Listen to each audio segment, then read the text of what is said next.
नमस्कार दोस्तों, मैं doctor Shakeel Hussain, assistant professor political science, government PG autonomous college Durg. आज हम चर्चा करेंगे इंटरनेशनल रिलेशन के एक टॉपिक पर, फॉरेन पॉलिसी के, भारत अमेरिका संबंधों पर। भारत और अमेरिका के संबंध तो आप सब जानते हैं, आज हमारे अमेरिका से बड़े अच्छे संबंध हमारे, लेकिन इतिहास हमारा ऐसा नहीं रहा है। भारत और अमेरिका के अच्छे संबंधों का इतिहास बहुत छोटा है, अभी बहुत ज़्यादा दिन नहीं हुए हमारे उससे बहुत अच्छे ताल्लुकात हुए। तो जब हमारा देश आज़ाद हुआ 1947 में, तब से अब तक जो हमारे भारत अमेरिका के संबंध हैं, इसको हम 3 खंडों में इसका अध्ययन करेंगे, इसके बारे में चर्चा करेंगे। पहला जो खंड होगा वो शीत युद्ध तक होगा। शीत युद्ध मतलब जब सोवियत संघ की समाप्ति हुई एक देश के रूप में, क्योंकि जब तक सोवियत संघ था, अमेरिका और सोवियत संघ के बीच एक शीत युद्ध था, एक कोल्ड वार था, और पूरी दुनिया 2 हिस्सों में लगभग बटी थी, जिसको हम बाईपोलराइजेशन या द्विध्रुवीयकरण कहते हैं, जो किसी भी किताब में आपको पढ़ने मिलता है। इसके बारे में आप फेमिलियर हैं, जानते हैं। तो पहला हिस्सा आता है शीत युद्ध तक। फिर शीत युद्ध के बाद का हिस्सा जो होता है, इसको भी हम 2 हिस्से में रखेंगे। पहला हिस्सा है हमारा शीत युद्ध का 1990 से 2000 तक, और तो ये दूसरा हिस्सा हो गया। और तीसरा हिस्सा है सन 2001 से अब तक, क्योंकि शीत युद्ध के बाद के हिस्से में भी थोड़ा ट्विस्ट है, तो इसलिए हमने पहले 10 साल रखे हैं और उसके बाद के 10 साल के बाद से अब तक। तो हम पहले लेते हैं शीत युद्ध काल में भारत अमेरिका संबंध। अब शीत युद्ध काल में जो भारत अमेरिका संबंध है, शीत युद्ध काल में भारत की का जो शासन था, इसमें 3 बड़े नाम जो हमारे देश के प्रधानमंत्री थे, वो बल्कि 4 नाम। पंडित जवाहरलाल नेहरू जो पहले प्रधानमंत्री थे, जो 1964 तक प्रधानमंत्री थे। तो उसके बाद बीच में 2 साल का कार्यकाल, 2 साल से कुछ आसपास का, वो आता है स्वर्गीय लाल बहादुर शास्त्री जी का। और श्रीमती इंदिरा गांधी का कार्यकाल आता है 66 के बाद से, जो बीच में थोड़ा सा पीरियड छोड़ करके 84 तक। और उसके बाद राजीव गांधी का काल 1989-90 तक। तो अब इनको हम इन लोगों के कार्यकाल में भारत अमेरिका संबंधों को समझने की कोशिश करेंगे। इस बीच के भारत अमेरिका के संबंध लगभग स्टेगनेंट है, स्थिर है एक तरह से। बहुत ज़्यादा डायनामिज्म नहीं है, डायनामिज्म है लेकिन बहुत ज़्यादा नहीं है। क्यों नहीं है? क्योंकि इस दुनिया ही 2 ध्रुवों में विभाजित थी। भारत अमेरिकी संबंध जो आज़ादी के साथ शुरू होते हैं हमारे, तो अमेरिका, एक प्रोफेसर वेंकट रमणी हैं, उनकी किताब है अमेरिकन रोल इन पाकिस्तान। अच्छी मोटा रिसर्च वर्क है, काफ़ी बड़ा मोटी किताब है। उन्होंने उसमें लिखा है कि, और काफ़ी बड़े उन्होंने सबूत दिए हैं, उसके रेफरेंसेस दिए हैं कि 1950 तक, 49 से 50 तक, 47 में आज़ाद हुए, अमेरिका पूरी तरह चाहता था कि भारत उसका सहयोगी देश बने दक्षिण एशिया में। वो पाकिस्तान उसकी पहली पसंद नहीं थी। वो चाहता था कि भारत अमेरिका का सहयोगी बने। पंडित नेहरू उन बहुत दूरंदेश नेता थे, बहुत दूर तक देखते थे भविष्य में। वो जानते थे कि अमेरिका एक पूंजीवादी देश है, और पूंजीवादी देश होने के नाते इसकी जो पहली प्राथमिकता होगी, अपने देश का लाभ लेना, अपने पूंजीवादी व्यवस्था को, उनके पूंजीपतियों को लाभ पहुंचाना। तो इसके व्यापारिक हित इंपॉर्टेंट हो। अब भारत उस समय एक ऐसा देश था जो बहुत ज़्यादा, मतलब ब्रिटिश शासन में बर्बाद हो चुका था, क्योंकि जो मुगलों से जो विरासत मिली थी, वो बाकी मामलों में चाहे जैसी रही हो, आर्थिक विकास और संपत्ति के मामले में अद्वितीय थी। क्योंकि जब औरंगजेब 1707 में उसकी मृत्यु हुई, तो एक आर्थिक इतिहासकार हैं ब्रिटेन के, वो लिखते हैं कि भारत का योगदान विश्व जीडीपी में 25% था 1707 में, जब औरंगजेब की मौत हुई। और 1947 में यह केवल 1% था। यानी कि विश्व की जीडीपी में हमारी हिस्सेदारी, जो हमारा कोई औद्योगिकरण नहीं हुआ था, 25% था। अब आप सोचिए कि निज़ाम हैदराबाद के बारे में कहा जाता है कि इतनी ज्वेलरी है कि उसके अभी तक मुकदमे लोग लड़ रहे हैं, और कोहिनूर तो था ही हमारे पास। तो निजाम हैदराबाद तो केवल एक सूबेदार था मुगलों का, इतने सारे सूबों में से केवल एक सूबेदार था जिसके पास निजाम हैदराबाद के नवाब की 1924 के फरवरी में टाइम्स मैगजीन के कवर पेज पर फोटो है, 1924 का बता रहा हूँ आपको, और उसमें हेडिंग है richest king of the world, मतलब दुनिया का सबसे रईस राजा था, दुनिया में ब्रिटेन की महारानी भी शामिल है। तो निजाम हैदराबाद के पास इतनी संपत्ति थी जो कि मुगलों का केवल एक सूबेदार था। मेरा उद्देश्य ये स्थापित नहीं करना कि मुगल उस जमाने में, मैंने आर्थिक प्रगति हमारी बड़ी जबरदस्त थी, उस आर्थिक प्रगति की पूरी बर्बादी हो चुकी थी ब्रिटिश पीरियड में। तो हम जब 1947 में एक गरीब देश थे और एक बहुत बड़ी आबादी वाले देश थे, संसाधन हमारे पास बहुत ज्यादा नहीं थे, ऐसे में आत्मनिर्भरता की विदेश नीति ये इंपॉर्टेंट बात थी हमारे लिए, जो कि पंडित नेहरू ने जिसका पालन किया। वो अमेरिका के झांसे में नहीं आया और अमेरिका से ज्यादा हमारे संबंध मधुर नहीं है। कुछ चीजें ऐसी थी, पंडित नेहरू का आप पूरा राष्ट्रीय आंदोलन में पढ़ेंगे और समाजवादी आंदोलन के प्रति थोड़ा स्वाभाविक झुकाव था उनका, सोशलिस्ट मूवमेंट के प्रति। 1949 में चीन में क्रांति होती है और चीन साम्यवादी हो जाता है। भारत उन देशों में से एक है जो जिसने सबसे पहले चीन को मान्यता दी। जो स्वाभाविक रूप से अमेरिका नाराज होगा क्योंकि साम्यवाद से उसका भारी बैर था। अब यहाँ पे आपको बता दूं कि जो शीत युद्ध काल में अमेरिकी नीति थी, हम पढ़ रहे हैं समझ रहे भारत और अमेरिका के पारस्परिक संबंध, पूरे शीत युद्ध काल में पूरी दुनिया भर में अमेरिका की केवल एक ही नीति थी, केवल एक विदेश नीति का केवल एक ही टारगेट था, जो प्राइम टारगेट था। वो प्राइम टारगेट था containment of Soviet Union, containment of communism, साम्यवाद के प्रसार को रोकना। क्योंकि सोवियत संघ, देखिए एक संक्षेप में आपको आधा मिनट एक मिनट में बता दूं कि जब द्वितीय विश्व युद्ध समाप्त हुआ, द्वितीय विश्व युद्ध में अमेरिका रूस साथ मिलकर लड़े थे, किसके खिलाफ? जर्मनी और इटली के खिलाफ। जब द्वितीय विश्व युद्ध समाप्त हुआ तो सोवियत संघ की सेनाएं ईस्टर्न यूरोप में थी और उसने वहां से जाने से मना कर दिया, लाल सेनाओं ने, स्टालिन ने अपनी सेनाएं हटाने से मना कर दिया और रातों रात इन देशों में एक साम्यवादी दल का गठन करवाया गया और पोलैंड, चेकोस्लोवाकिया, रोमानिया, बुल्गारिया, ये कुछ ही समय में, कुछ ही साल में पूरे सब के सब कुछ ही सालों में सारे साम्यवादी देश हो गए।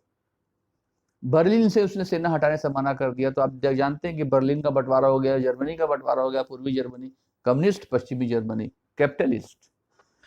इससे पूरा पश्चिमी यूरोप बुरी तरह डरा हुआ था, पूरी अमेरिकी ताकत लगी हुई थी साम्यवाद के प्रसार को रोकने में। 1945 से ये 1949 तक, 1949 में रूस में चीन में क्रांति हो गई। तो अब चीन बहुत बड़ी भूगोल वाला देश है, दुनिया की सबसे बड़ी आबादी वाला देश, वो साम्यवादी हो गया। अब ये हो गया कि यहाँ पर साम्यवाद का प्रसार रोका जाए। तो अमेरिकी विदेश नीति का जो प्राइम टारगेट था साम्यवाद के प्रसार को रोकना। इसलिए उसने ये देखा कि भारत में भी बहुत गरीबी है, भारत में भी क्रांति की संभावनाएं हो सकती हैं, कहीं भारत भी समाजवादी में साम्यवादी उसमें न चला जाए। तो इसलिए अमेरिका ने पूरी कोशिश की भारत को अपने खेमे में लेने की। लेकिन स्वतंत्र विदेश नीति का पालन हमारे राष्ट्र निर्माता लोग कर रहे थे, तो इस नाते उन्होंने उस समय 1950-51 में कोरिया संकट, जापान संकट हुआ, उसमें अमेरिकी नीति की भारत ने आलोचना किया।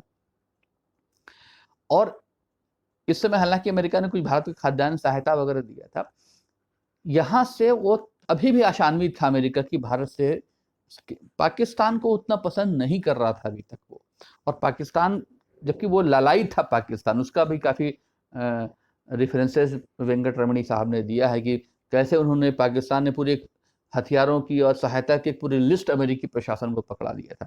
क्योंकि जितना बहुत होशियार आदमी थे, जानते थे कि हम ऐसी जगह बैठे हैं, भारत पाकिस्तान की जियो फिजिकल कंडीशन ऐसी है कि अमेरिका को हमारी बात माननी पड़ेगी। लेकिन अमेरिका ने ज़्यादा तवज्जो नहीं दिया पाकिस्तान को शुरुआती दिनों में, वो भारत से ही दोस्ती करना चाहते थे। 1955 में स्टालिन की मौत हो गई। 1955 के बाद भारत और सोवियत संघ के संबंध, 1954-55 में एक और घटना हुई।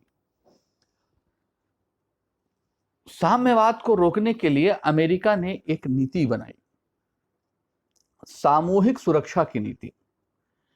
सामूहिक सुरक्षा की नीति में सैन्य गठबंधन चालू किए गए।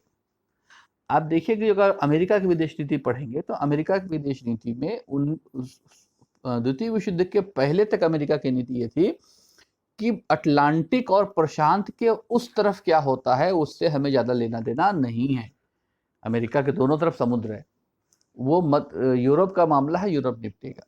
लेकिन द्वितीय विश्व युद्ध के बाद अमेरिका की पूरी रुचि पैदा हो गई विश्व राजनीति, और अमेरिका ने अपने आप को एक ग्लोबल पुलिसमैन, एक विश्व का प्रहरी के रूप में मान लिया। एक तो अभिभावक मान लिया यूरोप का, क्योंकि यूरोप पूरा बर्बाद हो चुका था विश्व युद्ध में। तो मार्शल प्लान और ट्रूमैन प्लान के तहत यूरोप को भारी खाद्यान्न सहायता दी गई, भारी आर्थिक सहायता दी गई, और यूरोप बहुत जल्दी वापस उठ के खड़ा हो गया।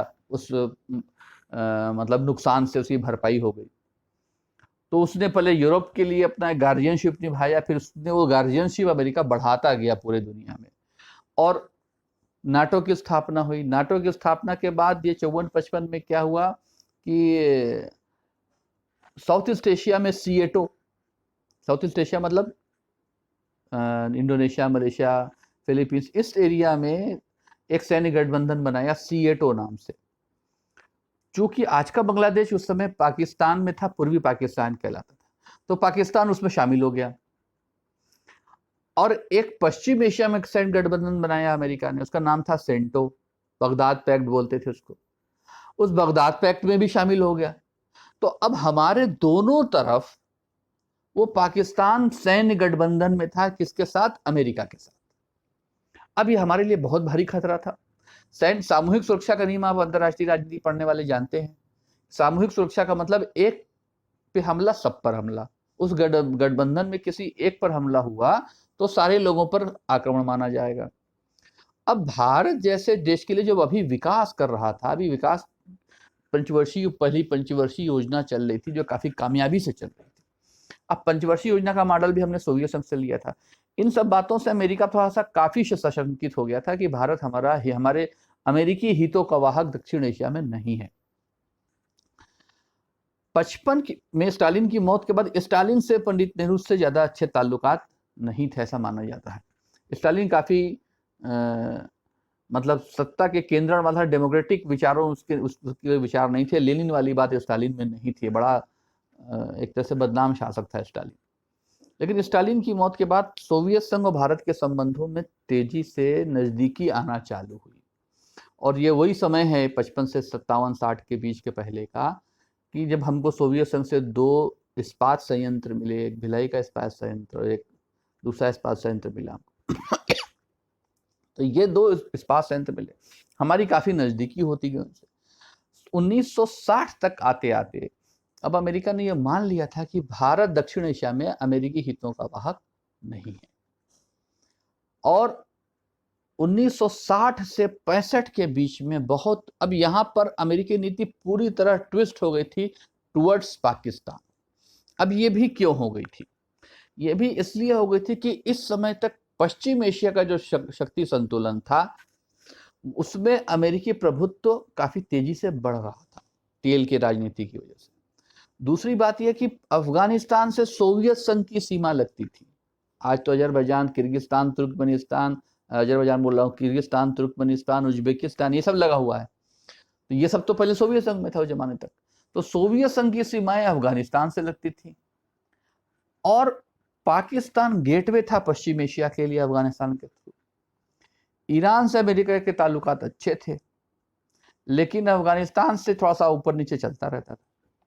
तो इसलिए पश्चिम एशिया की दृष्टि से सोवियत संघ को ध्यान में रखते हुए पाकिस्तान का महत्व अब बढ़ गया, तब जब ये उन्होंने मान लिया कि भारत हमारे हितों का वाहक नहीं है। और 61 में फिर जब ये चालू हो गया गुट निरपेक्ष आंदोलन, तो तय हो गया कि अब ये किसी भी देश की तरफ ये नहीं जाएंगे, एक तरफा ही। तो 1960 ये महत्वपूर्ण समय है। ये देखिए, मैं आपको बीच बीच की बहुत छोटी छोटी तारीखें कि भारत के प्रधानमंत्री गए, आइजनहावर भारत आए, पंडित नेहरू शुरू में ही चले गए थे, 49 में ही चले गए थे, बाद में आइजनहावर, इन सब बातों का रेलिवेंस है, लेकिन पॉलिसी को समझने में नहीं है। तो हम कोशिश कर रहे हैं आपको कि उस पॉलिसी को समझाने के लिए कि जो भारत अमेरिका संबंधों में इंपॉर्टेंस रखती थी उस जमाने में।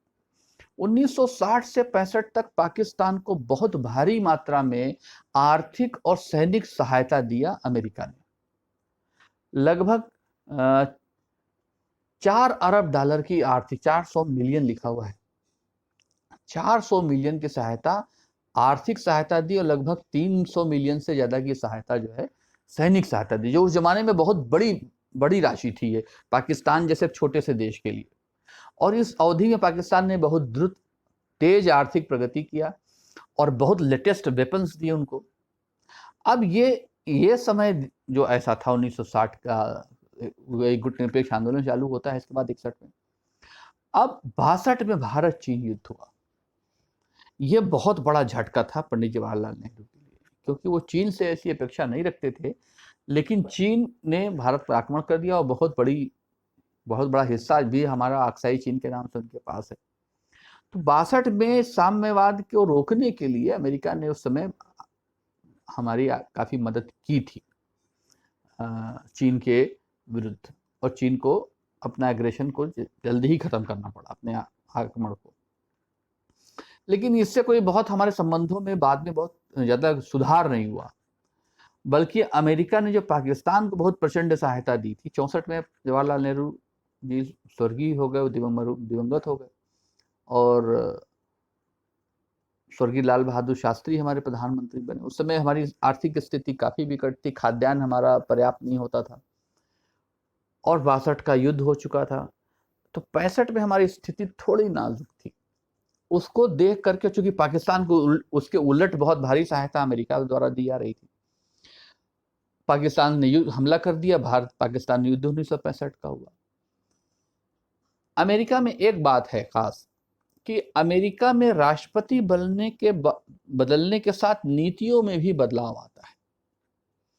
तो 65 जब युद्ध हुआ, तो 65 के युद्ध के समय, चूंकि कभी कभी ऐसा भी होता है कि अमेरिकी राष्ट्रपति तो चाहते हैं किसी देश की सहायता करना, कांग्रेस नहीं चाहती है, संसद नहीं चाहती वहां की, तो वो प्रतिबंध लगा देती है या उनको कोई बिल इस प्रकार का ले आएगी, तो राष्ट्रपति के लिए थोड़ी कठिनाई हो जाती है। अमेरिकी प्रशासनिक व्यवस्था को भी इस मामले में ध्यान में रखना पड़ेगा। सन 65 से 70 के बीच पाकिस्तान पर आर्म्स एम्बार्गो अमेरिका ने लगा दिया कि पाकिस्तान को कोई सैनिक सहायता नहीं दी जाएगी। क्यों? क्योंकि पाकिस्तान ने को जो सैनिक सहायता दी गई थी, इसने उसका दुरुपयोग किया। तो 65 से 70 के बीच पाकिस्तान अमेरिकी संबंध थोड़े से नाजुक रहे, और काफी कम सहायता पाकिस्तान को, जो बहुत प्रचंड सहायता मिल रही थी, वो रोक दी गई, काफी हद तक रोक दी गई। अब ये 65 से 70 का जो समय था, इसमें फिर भारत अमेरिकी संबंधों में थोड़ी मधुरता आनी शुरू हुई। अब इसी समय आप देखिए, जो यहाँ से लेकर के 70-75 के दशक के बीच में एक बहुत बड़ी चीज होती है कि भारत में जो हरित क्रांति हुई, उसमें अमेरिकी वैज्ञानिकों का सहयोग बहुत था, अमेरिका का सहयोग बहुत था। वो श्रीमती इंदिरा गांधी के कार्यकाल की बहुत बड़ी उपलब्धि है वो, भारत की हरित क्रांति। आज हमारे पास सरप्लस फूड है, लेकिन उस समय ऐसा था कि हमारे पास उस आबादी से बहुत कम थी, लेकिन हमारे पास पर्याप्त खाद्यान्न उतनी आबादी के लिए भी नहीं होते थे। तो ये भारत अमेरिकी संबंधों का अगर कोई सबसे बड़ी उपलब्धि अगर हम कहें, तो वो है भारत की हरित क्रांति, जो वहां से शुरू होती है। तो धीरे धीरे उसके बारे में चर्चाएं आगे बढ़ना शुरू होती हैं, एक्सचेंज प्रोग्राम शुरू होते हैं। सन 70 में के बाद फिर अमेरिका में सत्ता परिवर्तन होता है, और राष्ट्रपति निक्सन जो है वो बनते हैं राष्ट्रपति। निक्सन काल में फिर पाकिस्तान की जो है वो चल निकलती है, और पाकिस्तान जो है वो बहुत ज्यादा सहायता निक्सन के टाइम में मिली उनको। इसकी एक वजह और थी, 1971 में भारत सोवियत मैत्री होती है श्रीमती इंदिरा गांधी के कार्यकाल में। अब अमेरिका ये मान लेता है कि भारत पूरी तरह सोवियत एलाई हो गया है, जबकि ऐसा नहीं था। भारत समय में बहुत प्रबलता से गुटनिरपेक्ष आंदोलन का नेतृत्व कर रहा था। 74 में परमाणु परीक्षण हुआ, ये भी अमेरिका, परमाणु परीक्षण के बाद अमेरिका ने हमारे पर बहुत भारी प्रतिबंध लगा दिए। तो श्रीमती इंदिरा गांधी का जो ये कार्यकाल था 71 से 75 तक, अब इस समय तो सन 77 में उसमें इमरजेंसी भी लगी। उसमें यह हुआ कि सारा कुछ जो होता था वो अमेरिका पे शक जाता था कि CIA वाले ऐसा कर रहे हैं। तो 71 में भारत सोवियत मैत्री हुई, 71 में भारत पाकिस्तान युद्ध हुआ और बांग्लादेश का निर्माण हुआ। तो ये जो फेज था, इसमें भारत अमेरिकी संबंध काफ़ी मतलब अच्छी अवस्था में नहीं थे। वो अमेरिका की मान्यता थी कि ये सोवियत एलाई हो गया है भारत। 1977 में जब सत्ता परिवर्तन हुआ, जनता पार्टी की सरकार बनी, तो फिर से थोड़ा से भारत अमेरिकी संबंध कुछ सुधार की तरफ जाते हुए दिखे। लेकिन 1980 में श्रीमती इंदिरा गांधी की वापसी हुई सत्ता में, और 80 से 84 के बीच जो भारत अमेरिकी संबंध थे, इस समय क्या हुआ ये कि शीत युद्ध बहुत ज़्यादा तीव्र हो गया था। अब वो तो अंतरिक्ष तक पहुंच रहा था, स्टार वार कार्यक्रम शुरू हो रहा था 1985 के बाद से। तो 84 तक भी काफ़ी बड़ी सहायता मिली। अब इसमें एक घटना जो है अंतर्राष्ट्रीय, देखिए क्या होता है, कहीं दूसरी जगह होने वाली घटना दूसरे देशों के पारस्परिक संबंध को तय कर देती है या उसमें बहुत महत्वपूर्ण भूमिका निभाती है। वो घटना थी 1979। इसमें फिर मैं आपको भारत अमेरिकी संबंधों में जो पाकिस्तान की भूमिका है, या पाकिस्तान एक एलिमेंट हमेशा रहा है, भारत अमेरिकी संबंधों में पाकिस्तान एक तत्व रहा है जो हमारे उनके संबंधों के बीच में बाधक रहा है। तो वो मैंने आपको बताया कि 60 से 65 तक पाकिस्तान को बहुत सहायता मिली, फिर 71 से 75 तक बहुत सहायता मिली। 75 में के बाद फिर वहाँ सत्ता परिवर्तन होता है अमेरिका में, और जिमी कार्टर साहब डेमोक्रेटिक पार्टी के जो हैं वो प्रेसिडेंट बनते हैं। जिमी कार्टर अमेरिका के सर्वश्रेष्ठ राष्ट्रपतियों में से एक हुए हैं अभी तक, उनको बाद में नोबेल पुरस्कार भी मिला।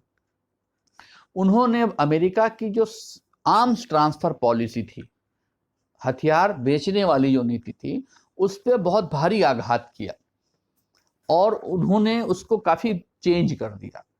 और पाकिस्तान, उन्होंने राष्ट्रपति अमेरिका की 13 पॉइंट की एक नीति थी कि ये 13 शर्तें जो पूरी करेगा उसी को मिलेगा। तो वो बहुत कठोर शर्तें थी।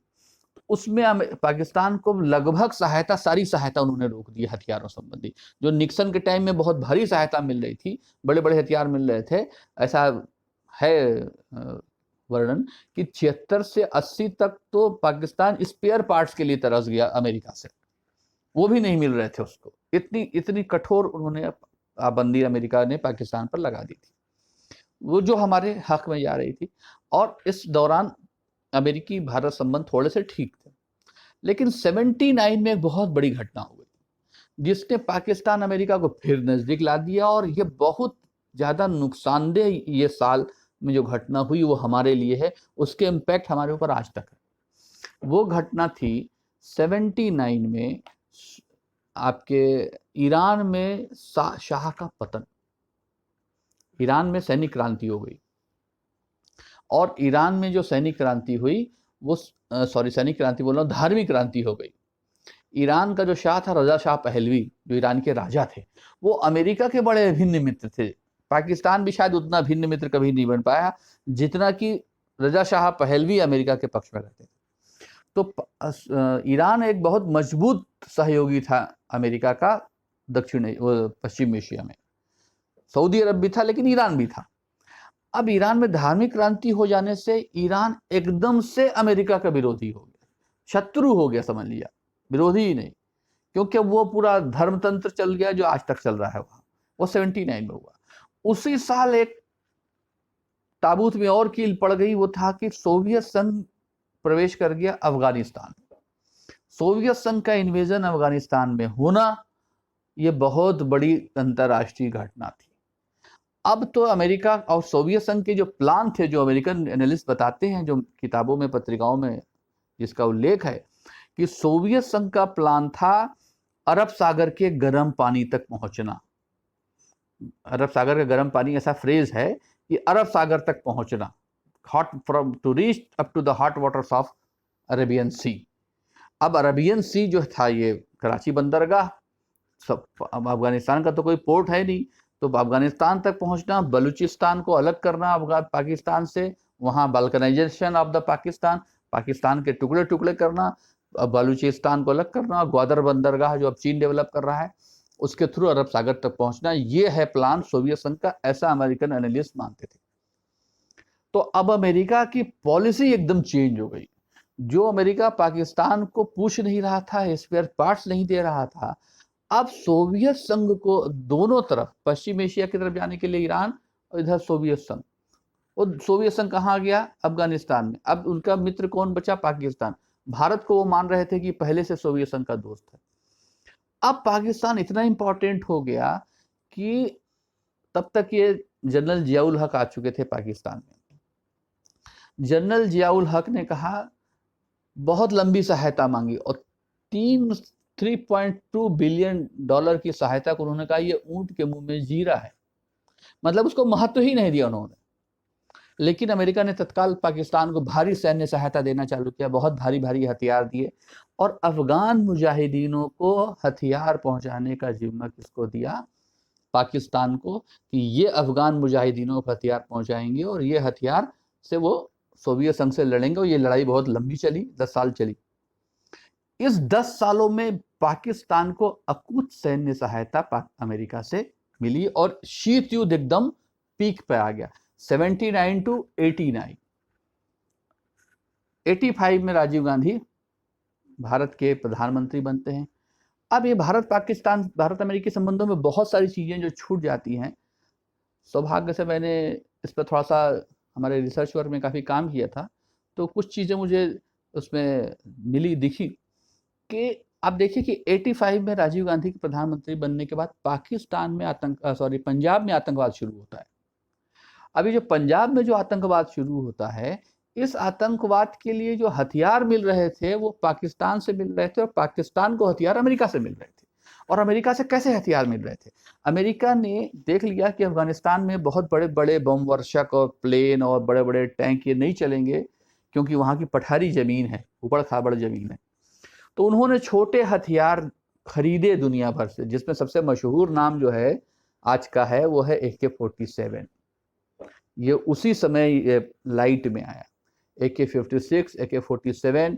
कुछ छोटे हथियार उन्होंने, अमेरिका ने डेवलप किए, कंधे पर रख के चलाने वाला मोर्टार, रॉकेट लॉन्चर, छोटी स्टिंगर मिसाइलें, छोटी मिसाइलें, ये सब उन्होंने बनाए अफगान मुजाहिदीनों के लिए और दिए। तो ऐसे दस्तावेजी सबूत हैं, ऐसे पेपर्स हैं, मतलब रेफरेंसेस हैं जो ये बताते हैं कि पाकिस्तान उन हथियारों में से आधे रोक लेता था और आधे अफगानियों को देता था, और उनमें से वही छोटे हथियार उसने सप्लाई किए भारत में आतंकवाद को फैलाने के लिए। और आप देखिए, अगर आप डेटा देखेंगे आतंकवाद का, तो सन 85 के आसपास से कश्मीर में पंजाब में आतंकवाद शुरू होता है और 93 तक चलता, 92 तक, वहां तक, उसके बाद खत्म हो जाता है। अब 79 में ये जो दुर्घटना हुई थी उसका भारत के ऊपर बहुत ही, हमारे देश पर बुरा प्रभाव पड़ा। 89 में सोवियत संघ खत्म हो गया, शीत युद्ध ही समाप्त हो गया। जब शीत युद्ध समाप्त हो गया तो पाकिस्तान की उपयोगिता अमेरिका के लिए वैसी नहीं रह गई जैसी 79 में थी। नतीजा क्या हुआ? जो अफगान मुजाहिदीनों को हथियार दे रहे थे उन्होंने देना बंद कर दिया। अब जब बंद कर दिया तो पाकिस्तान का जो हथियारों का जो सप्लाई लाइन था वो कम हो गया। नतीजा क्या हुआ कि पंजाब में भी आतंकवादियों को सप्लाई लाइन कम हो गई और वो 92 तक उनकी प्रायोरिटी चेंज हो गई और उन्होंने पंजाब की बजाय कश्मीरियों को आतंकवाद का प्रशिक्षण देना वो और कश्मीर में हथियार देना। सब देखिए कि कश्मीर में आतंकवाद 93 से शुरू होता है, 93 में काफ़ी तेज था। तो इसमें को रिलेशन है अफगान संकट में और पंजाब आतंकवाद में और कश्मीर के आतंकवाद में, एक अंतर संबंध है। ये भारत अमेरिकी संबंधों में एक इंपॉर्टेंट फैक्टर है। तो मैंने कहा कि शीत युद्ध तक का ये है जो भारत अमेरिकी संबंध थे वो नरम गरम थे, पाकिस्तान सेंट्रिक थी अमेरिका की पॉलिसी, पाकिस्तान हमेशा फोकस में था उनके, और पाकिस्तान को उन्होंने काफ़ी प्रचंड सहायता इस बीच में दी। भारत उनको वो हमेशा से सोवियत एलाई, सोवियत सहयोगी ही मान करके चलते थे। अब 90 में जब ये हो गया, सोवियत संघ समाप्त हो गया, दुनिया भर में 90 के बाद जो है वो विदेश नीति की प्रायोरिटीज चेंज हो गई। अचानक से मध्य एशिया में इतने सारे देश पैदा हो गए, तुर्कमेनिस्तान, उज्बेकिस्तान, कजाकिस्तान, है ना, उज्बेकिस्तान, आपके अजरबैजान, फिर यूरोप में बहुत सारे, यूक्रेन जो आज का सबसे बड़ा देश है, वो एक प्रांत था सोवियत संघ का।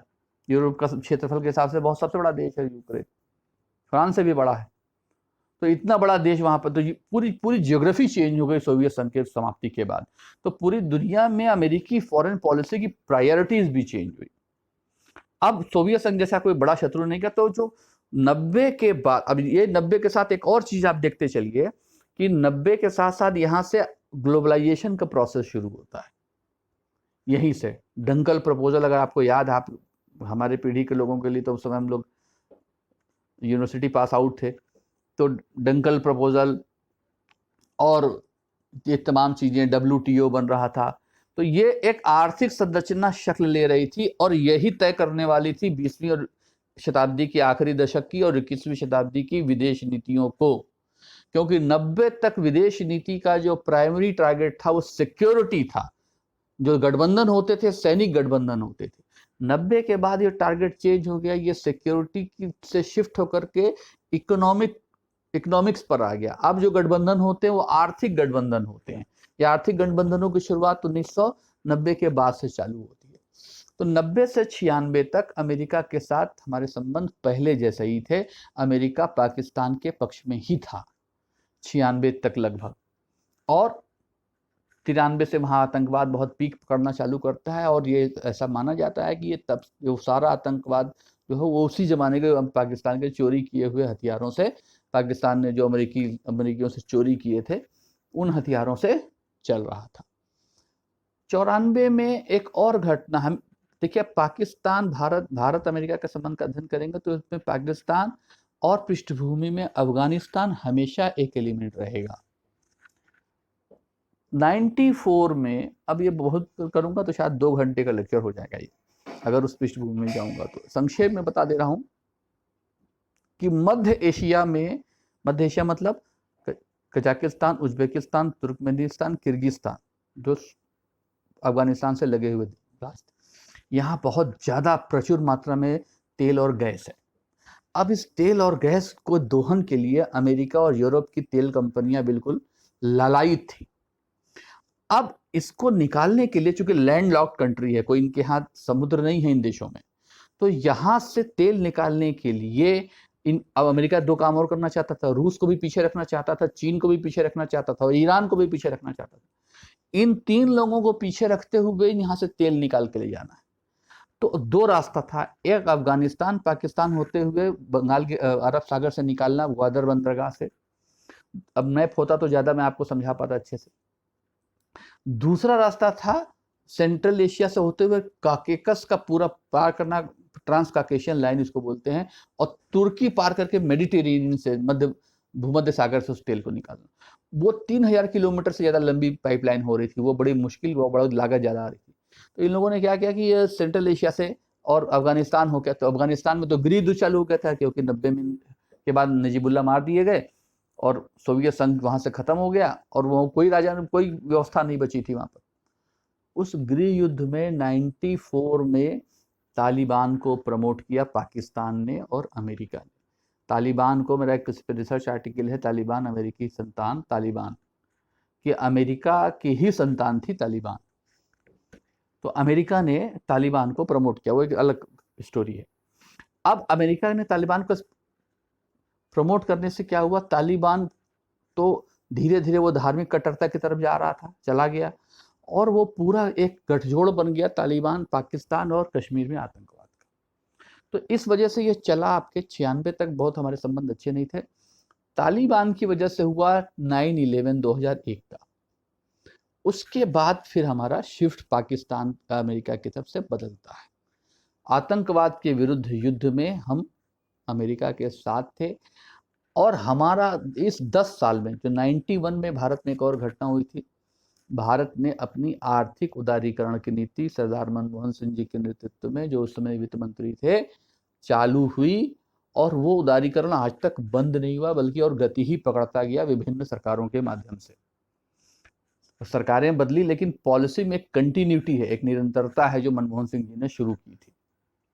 तो जो कुछ $100 बिलियन की हमारी इकोनॉमी थी, वो हजारों बिलियन डॉलर की हो गई। हम $3 ट्रिलियन यानी कि 3000 अरब डॉलर की इकोनॉमी हो गई, जो 1990 में आप लोग जानते हैं कि उस समय हमको देश का गिरवी का सोना भी गिरवी रखना पड़ा था। वहाँ से आर्थिक नीति जो बदली, तो उस आर्थिक नीति की वजह से हमारे बाजार खुले, तो 100 करोड़ के लोगों का बाजार अमेरिकी कंपनियों के लिए, यूरोप की कंपनी के लिए बड़ा आकर्षक बाजार था। वो भी ऐसा बाजार जहाँ मध्यम वर्ग तेजी से बढ़ रहा था, लोगों की खरीदने की क्षमता तेजी से बढ़ रही थी।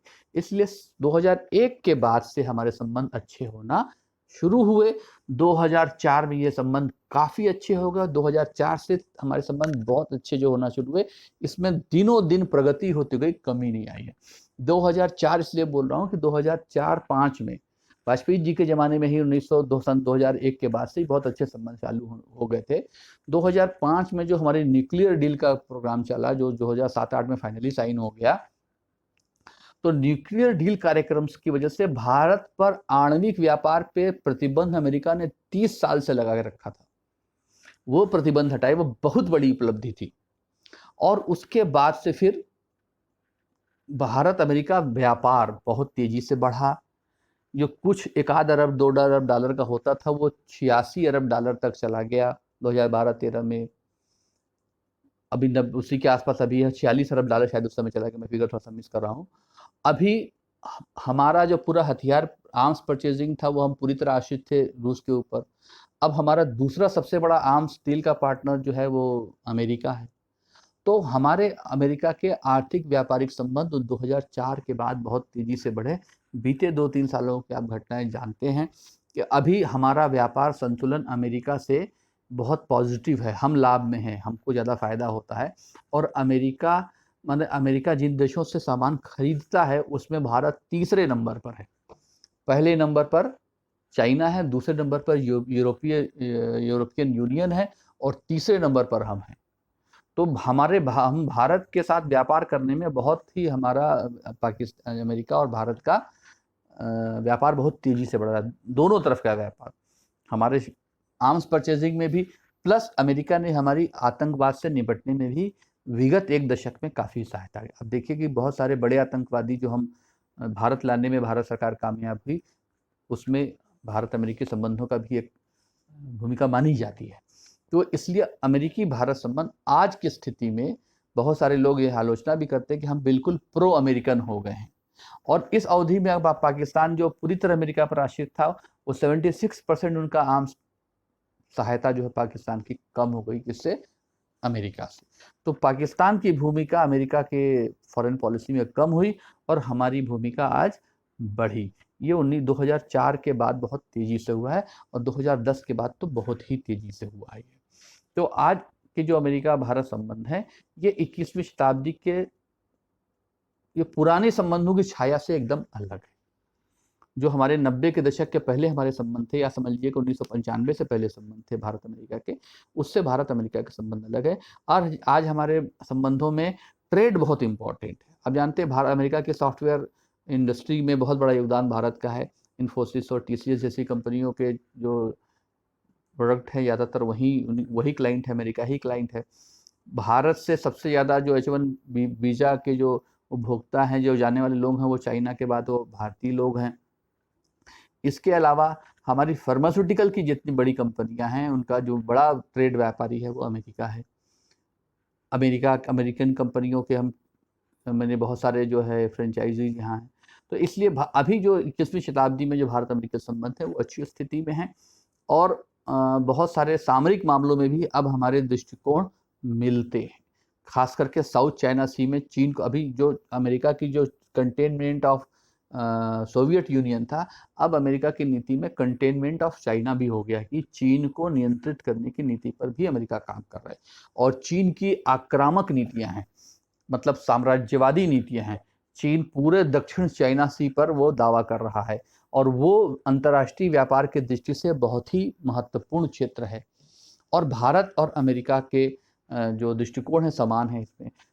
जापान परंपरागत शत्रु मानता है चीन उसको, तो भारत, अमेरिका, जापान और ऑस्ट्रेलिया, तो ये एक चीन के चारों तरफ एक बड़ा सहयोगी मजबूत संगठन जो है वो चाइना के को रोकने के लिए है। तो इस सब दृष्टि से आज जो भविष्य के भी प्रॉस्पेक्ट है भारत अमेरिकी संबंधों के, वो ऐसे हैं, हमारे हित ऐसे हैं इस समय कि हम भारत अमेरिका संबंधों में को खराब दिशा में जाने से रोकते हैं, क्योंकि चाइना उसमें अब एक बड़ा फैक्टर हो गया है, चाइना की पॉलिसीज उसमें बड़ा फैक्टर हो गई। तो इसलिए आज की जो भारत अमेरिकी संबंध है वो काफ़ी अच्छे हैं और इसका भविष्य भी अच्छा है। उम्मीद है कि आपको कुछ नॉलेज एडिशन में कर पाया हूँ इस लेक्चर में। धन्यवाद।